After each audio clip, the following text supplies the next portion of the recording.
Okay, Aries na may kadiling na Capricorn o Capricorn na may kadiling na Aries. Tingnan natin ang inyong message. Okay. Pwede ito mag-vice versa, guys. Tingnan natin ang inyong message. Aries na may kadiling na Capricorn at Aries, Capricorn na may kadiling na Aries. Okay, mamaya natin ito titignan, guys. Ang inyong message, love message, oracle card ito. Okay?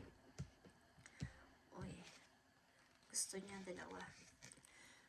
So, mamaya natin ito titignan para sa inyo dalawa ni Aries, Aries Capricorn.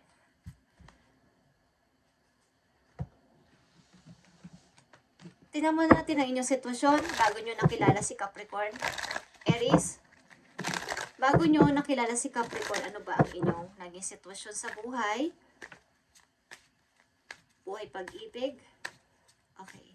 Ito ay general reading, guys. Para to sa lahat ng Aries na may kadiling na Capricorn o Capricorn na may kadiling na Aries. Tignan natin. Okay. Sa mga nakaraan nyo to na taon o buwan. Tignan natin, Aries na may kadiling na Capricorn.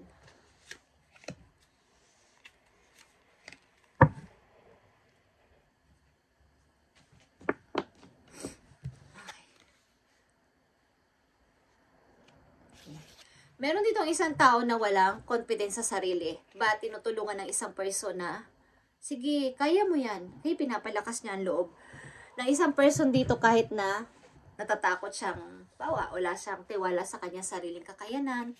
Wala siyang, nanghihina siya dahil ang dami niyang problema. Pero may isang tao dito na, tinutulungan siya. Pag marami kang dala, di ba? May tumutulong o may tao din namang hindi tumutulong, pero may pwedeng magbuhat ng dala mo para tulungan ka. Mayroon ditong taong ganito. At nandito ang Wheel of Fortune. Sapagkat mayroong opportunity. Pero may isang taong ayaw i-grab yung opportunity na to. Bakit? Itong opportunity to ay maghahatid ng kaperahan sa kanya. Maaaring tumaas yung kanyang ipon sa bangko, maaaring makapag-ipon siya sa future. Ito yung opportunity na to. Pero may isang tao dito na ayaw i-grab itong opportunity na to, o trabaho na to, o maaaring sa ibang bansa. Okay? At may mga away. Okay. May mga away sa inyong buhay. Aries, may mga pag-aaway sa family, mga bangayan, okay? Mga hindi nagpapataasan ng pride, ayaw magpatalo. Ako kasi ang malakas, ako yung may kaya ditong gawin ang lahat. Okay, ako yung bida. Meron ditong ganito sa inyong pamilya, Aries. Pagawag nyo kung meron ditong tao na ayaw magpatalo.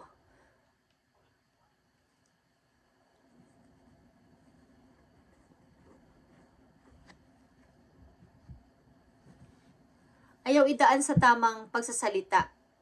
Ayaw magpatalo sa mga anumang bagay. Ako na yung mataas ang posisyon, pero ayaw niyo magpatalo. Ako dapat ang nandyan. Okay, may nagsasabi niya sa inyo, Aries. So, tingnan natin ang inyong pang mga message. Aries na may kadiling na Capricorn.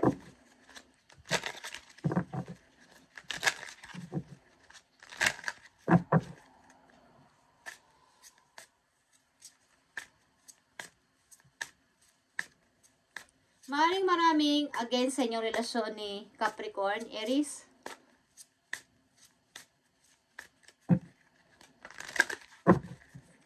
Maraming may ayaw sa inyong relasyon ni Capricorn. Tingnan natin.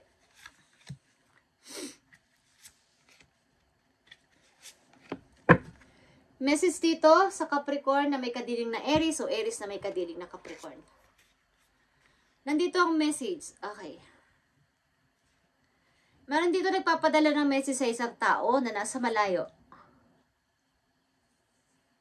Ito ay love message, maybe. At meron din ditong message na galing sa isang parang love triangle. Yeah. Meron ditong tumitingin sa isang taong may kaya sa buhay. May nagpapadala ng message sa kanya. Love message galing sa isang tao. Hindi ko alam kung isa sa inyo ay may asawa na, o kayo ay mag-asawa, Aries, si Capricorn, at mayroong nagpapadala sa'yo o nagpapadala sa kanya ng message galing sa isang person na malayo. Okay? Ito yung nakikita ko dito, guys. Ito ay parang panlilin lang. Okay.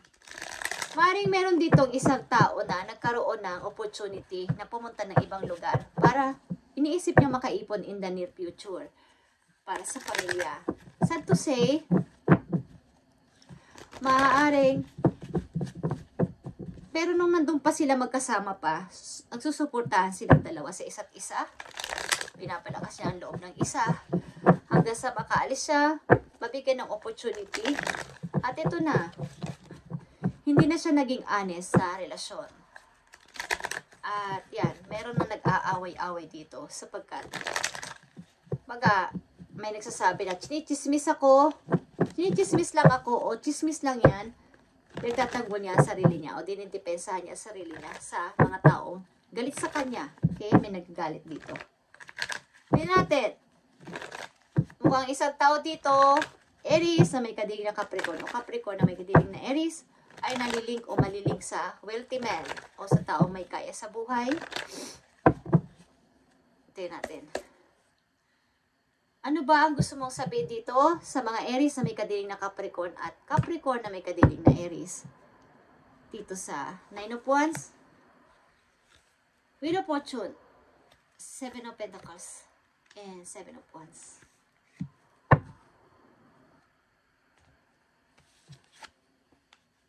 Yeah. Ito ay isang opportunity na matagal nang, kumbaga, kailan kaya darating yung magandang opportunity sa akin? At maaaring dumating na nga. At ito, ito yung gusto kong mangyari. Masaya ako dito. Ito na yun. Ito na yung opportunity na to. Five of Pentacles is here. May mga times na nagkukulang ang isa sa inyo sa pera, but pinipilit na magkaroon pa rin o makaipon pa din. Okay? At dito sa nangyayaring ito na pagagalit ng isa na maraming tao sa kanya ay hindi na niya alam ang gagawin niya. May gumugulo sa kanyang left and right na utak. Sino pa ang dapat kong piliin o paniwalaan o piliin talaga o i-choose dito?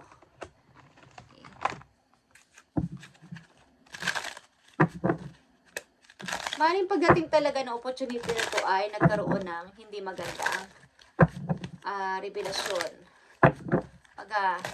Alam niyo yung taong nakawala sa kaula, nung nakalaya na at nagkaroon na ng sariling confidence sa sarili, nakalimot na at di na alam ang dati may pangarap siyang makapag-ipon para sa ating dalawa, sa ating mga anak o sa future natin. But nung nakaalis na, nawala na. Hindi na nagpapadala o hindi na, nakalimot na siya. Okay? So, hirap na hirap siya ngayon sa buhay. Hindi niya alam na kung ano ang kanyang gagawin o iisipin na o didesisyonan na. Hindi na niya kasi alam ang tama at mali. Sapagat marami ng galit sa kanya, okay? Alin man sa inyong dalawa ni Aries, Capricorn, ay mayroon ditong nagkasala o magkakasala o di pa ito nangyayari, is may matutukso dito sa ibang person. At yung dating isipin ng tao na to na makapag-ipon para sa future, mukhang hindi na niya nagagawa o hindi na nagagawa. Sapagkat, parang, alam niyo yung nalibang. Okay? Nalibang. Message dito sa mga Aries na may kadiling na Capricorn o Capricorn na may kadiling na Aries. Ano ba ang mangyayari na dito sa kanilang relasyon na to?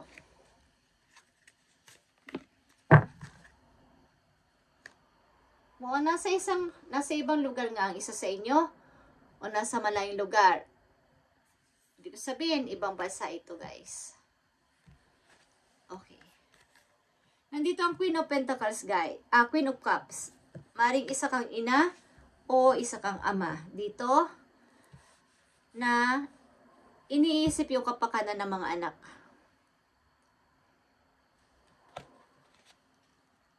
At Queen of Swords is here. Okay. Meron na ditong isang person na hindi ko na kayo kailangan. Okay, meron na siyang pagka-cold heart o nawala na kayo ng komunikasyon sa isa't isa o meron ditong mawawalan ng komunikasyon sapagkat nalibang nga siya sa nangyayari na sa kanya. At Knight of Pentacles is here.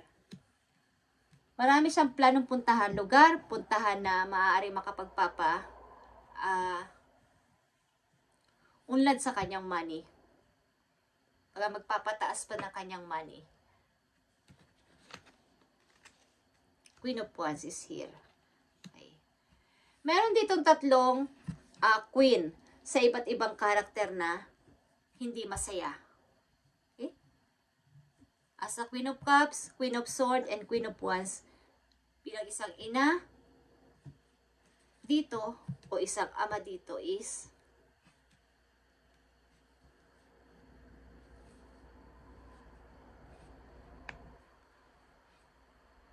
marami siyang gustong patunayan.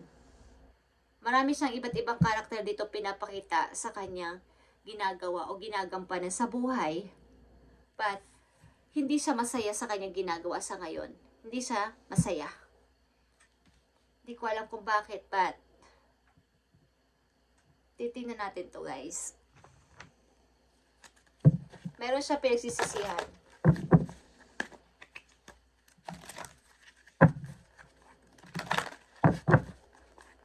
Aries na may kaugnayan sa Capricorn o Capricorn na may kaugnayan sa Aries.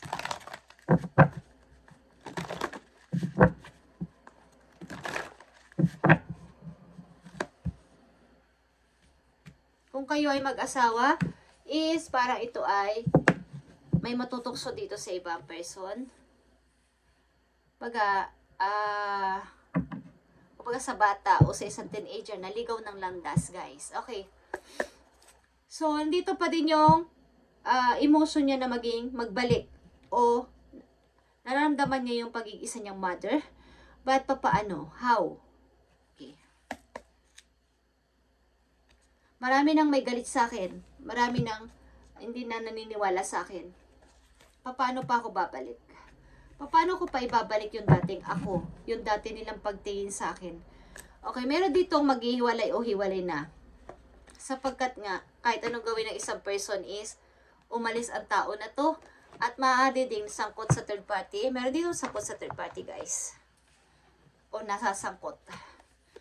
Okay, yeah. 9 of Arrows. Meron ditong nahihirapan na sa kanyang ginawa. At, maaari may pinili siya sa ibang lugar. O may pinili siya sa dalawang person. Between two person.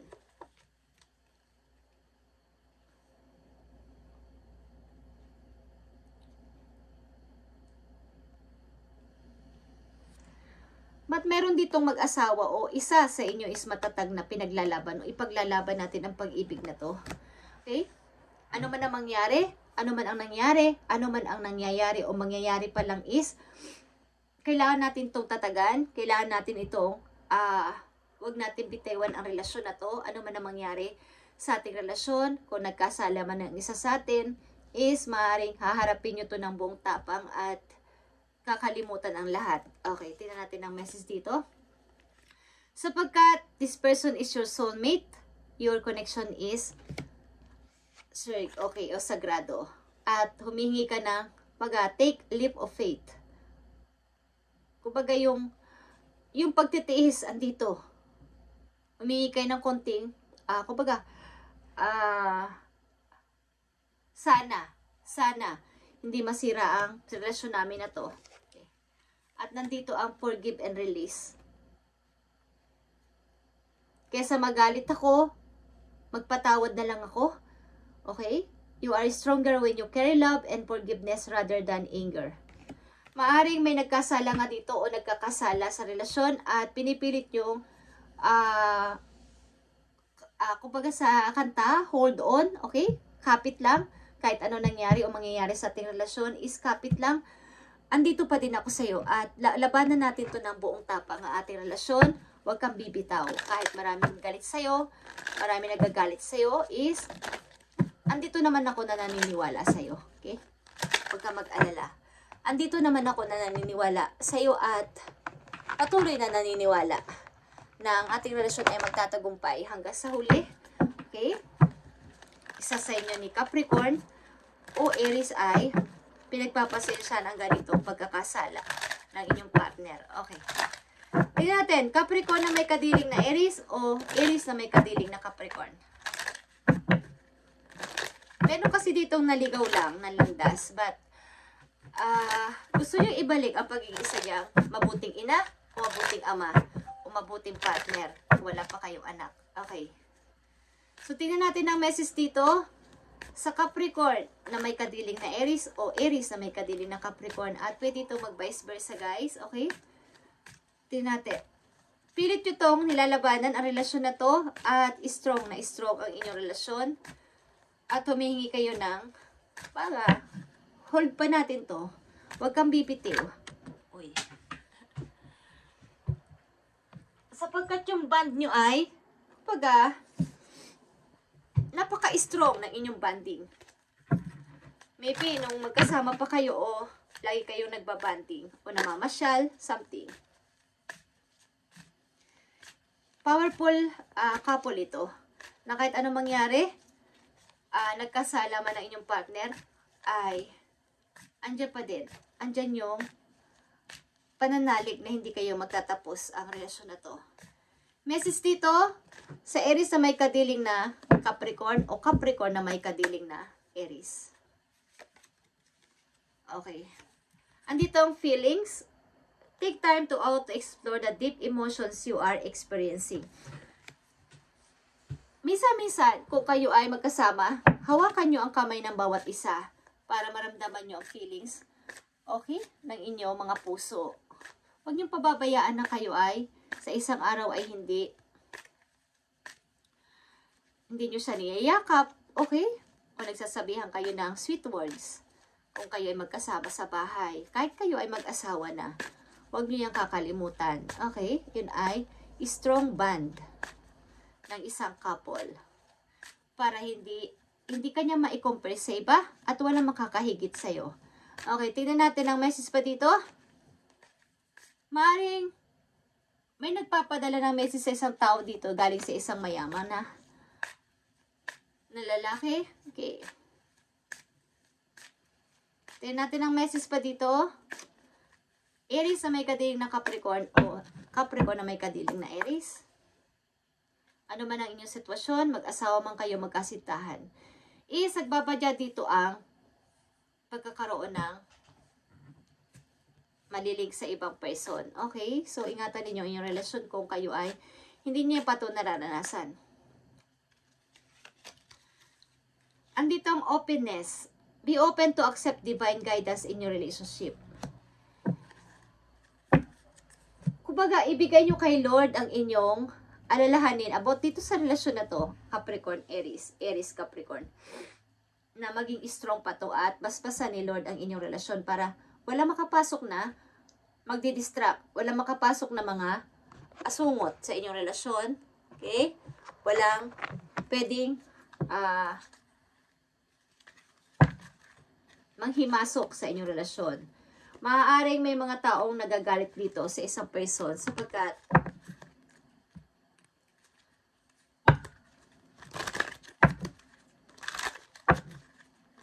parang chismis. Okay. Tingnan natin. Aries na may kadiling na Capricorn o Capricorn na may kadiling na Aries. Ano bang advice dito sa inyong dalawa? Tingnan natin. Kung ito man ay about sa inyong relasyon o sa inyong pamumuhay. Tingnan natin, guys.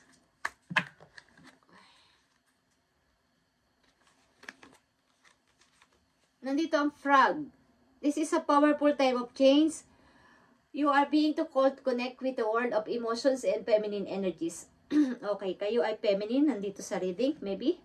And you may also need to engage the process of cleansing, whether it's a physical, emotional, spiritual, and energetic, or energetic.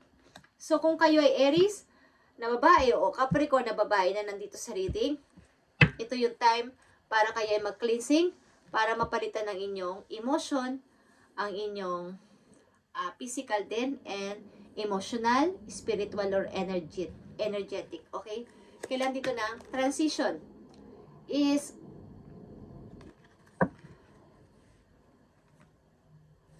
marami kasing gumulo dito sa iyong relasyon o may gugulo sa inyong relasyon. So, kailangan kayo mag-cleansing, magpa-protect kay God dito para walang makalaban o walang humadlang dito sa relasyon ito sapagkat ito ay powerful couple. Kaya lang may mga nangiistorbo at may nanggugulo. Siyempre, sa isang relasyon at kung nasa malayo ang isa, may mga tukso dyan, guys. Okay? So, dapat ay magpa-protect kayo kay God sa inyong relasyon para ito ay basbasan niya at wala makapasok na mga asungot dito, guys. Okay? At kailangan nyo dito ng, kumbaga, i-accept nyo ang divine guidance in your relationship. At wag nyong kakaligtaan ng yung pakikipag-communicate kahit malayo kayo. Usap. Okay? Yung para kayong ma-playful pa din kahit kayo mag-asawa na, wag kayong boring makipag-usap sa inyong karelasyon. Okay? Kahit kayo mag-asawa na. Kailangan doon pa din yung dati nyo siyang nakilala o dati niya kayo nakilala is yung inyong pagiging isang playfulness, ipakita ninyo. Okay? Thank you and God bless sa inyong lahat, guys. At paprotektuhan nyo tong inyong relasyon na to. Kung ito pa ay nakakaramdam kayo ng konting parang may mali at parang may mahadlang, parang may asungot sa paligid is paproteksyonan nyo to kay God. Okay? Aries and Capricorn and Aries. Thank you and God bless.